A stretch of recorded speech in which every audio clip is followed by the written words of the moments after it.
we've had some showers and thunderstorms around today, which also included some severe weather. We'll see if this is going to continue for tonight. You know, the outlook for St. Patty's Day is all coming up. Now on News Channel 6 at 5, as the city of Augusta prepares for Masters Week, we talk with businesses about how they're dealing with supply chain issues and worker shortages. Plus, updating South Carolina's sex offender registry, what changes lawmakers are discussing after a court finds the laws unconstitutional, and Pfizer asking the FDA to authorize a fourth dose of its COVID vaccine. We speak to local doctors about who may get the shot. Your News at 5 starts now. Live from Television Park, this is WJBF News Channel 6 at 5. Good evening, everyone. I'm Jenny Montgomery. Brad is on assignment tonight. Thanks so much for joining us. Coverage you can count on begins with that severe weather. Just a little bit. All right, Tim, thank you very much for that. We tell you every year how local businesses look forward to the extra foot traffic from the Masters tournament, but this time around, some owners are dreading it because of supply chain issues. News Channel 6's Ashley Jones explains. It's going to take a little more effort. Brad Ussery is the owner of Fat Man's Hospitality. He says supply chain issues are having a huge impact on local businesses. Our costs are higher. I hate to give a percentage, but I mean across the board we're paying more. And of course, since they're having to pay more, customers will have to pay more. Aside from that, Ussery tells News Channel 6 that they're not getting 100% of what they're ordering when it comes to ingredients and other necessities for the restaurant. Typically it's around 80% of what we order. So we just have to suck it up and go shopping and find it. I mean, it's just we have to do what we have to do to make it work. And that's the same model that the manager at Bee's Knees is going by. Right now, the establishment is facing a shortage of cups. Things are taking much longer to get here, whereas things used to take 1 week or 2 weeks. Now it's taking 3, 4, sometimes more. John Porter is the manager at Bee's Knees. He says because of the delay with getting the cups they usually use, they're having to buy a bulk order of a different type of cups. We can't find them, so now we're at a point where we're kind of desperate, and we're just like, well, now we have to order these cups that are an inferior product just to be prepared for the Masters. And of course, those cups cost more. Hannah Barnes, owner of Greenbrier Nursery and Gifts in Evans, says Masters Week brings in a lot of money for her store. Because of a lot of the new rentals coming around, people want to redo their entire landscaping for this week of Masters.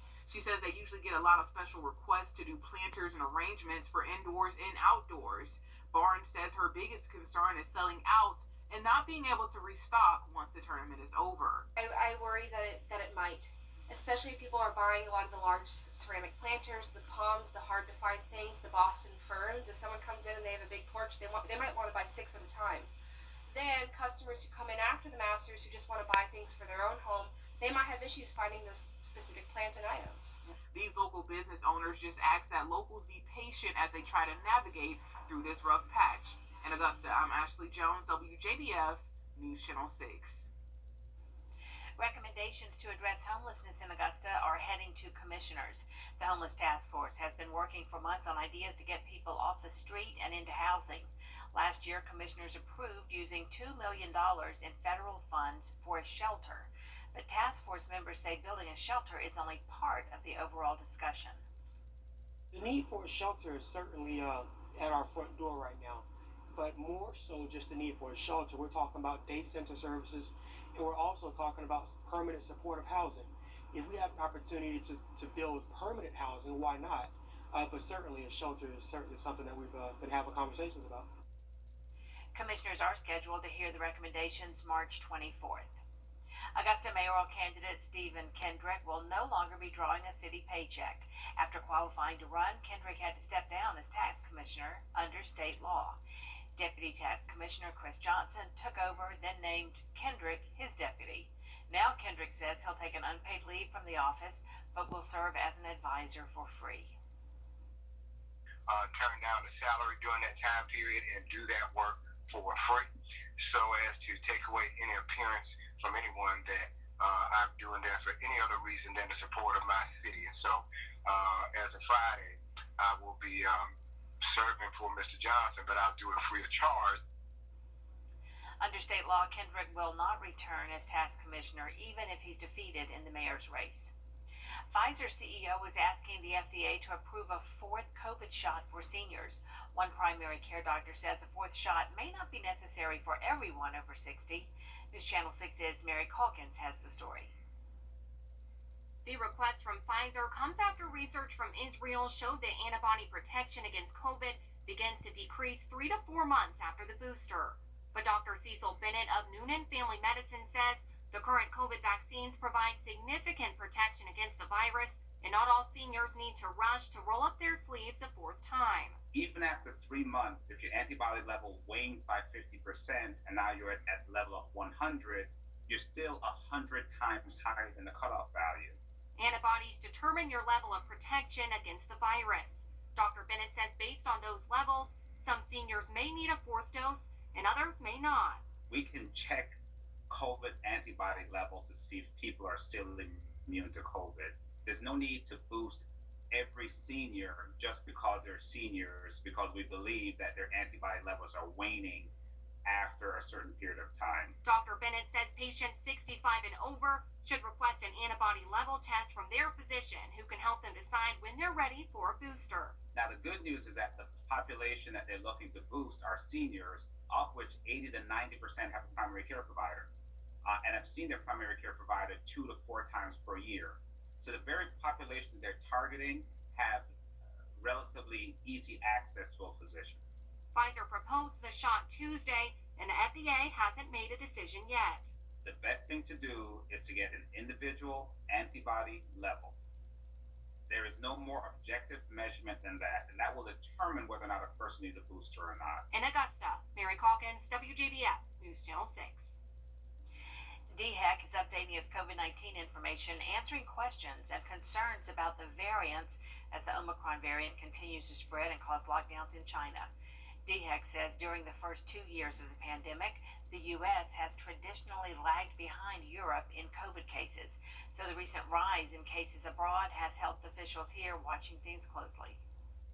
We're still continuing surveillance, of course, just as active as ever for all the variants and any new variant here in the United States and even in South Carolina. And we are not seeing yet that increase really at all, seeing any indicators for it here.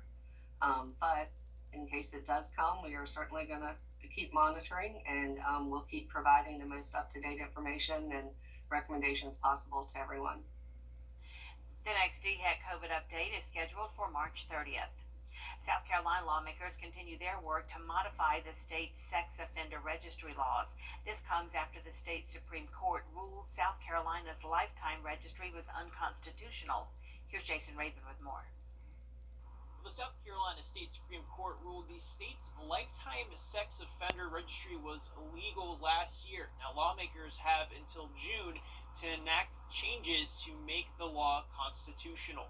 Failure to do so would result in all sex offenders in South Carolina's registry to become eligible to be removed from it. That's why South Carolina lawmakers have filed a bill that would create a way for offenders to petition to be removed from that registry. Right now, the only way someone can be removed is either their offense is overturned, reversed, or vacated on appeal. Now, justices say offenders who show they are at low risk to reoffend should be able to apply to be removed and go through a judicial process. Prosecutors say they'll need help financially to get this done if lawmakers pass this bill. There's going to be a massive impact on us. It's basically like our folks preparing for cold cases. Just reviewing these files, many of the files are pretty much gone. Transcripts are gone. Transcripts go away after about 5 years. A Senate Judiciary Subcommittee advanced the bill Wednesday morning. In Columbia, I'm Jason Raven. A state grand jury has handed down additional indictments against suspended attorneys Alec Murdaugh and Corey Fleming. Most of the indictments are related to the wrongful death case involving the family's longtime housekeeper, Gloria Satterfield. Murdaugh faces 4 new charges. Fleming faces 18. They range from money laundering to computer crimes and criminal conspiracy. Fleming was not previously indicted in connection with the state grand jury's investigation. Students at one Edgefield County school are back home tonight after a small fire broke out in the cafeteria. It happened this morning at Douglas Elementary School in Edgefield. The school was evacuated safely with no injuries reported. Authorities from several agencies, including state investigators, determined the fire that was in a bathroom in the cafeteria was accidental. We believe it actually started in a bathroom, perhaps above a bathroom, and just a little suspicious looking, so we're just going to make sure exactly what we are thinking, and we'll have to let in just a little while. School district leaders are still working to figure out if the building will be closed tomorrow. Coming up, a growing number of lawmakers are calling on the White House to provide Ukraine with fighter jets. Tim Miller's back next with a look at your forecast on this Viper 6 Alert Day. Stay with us.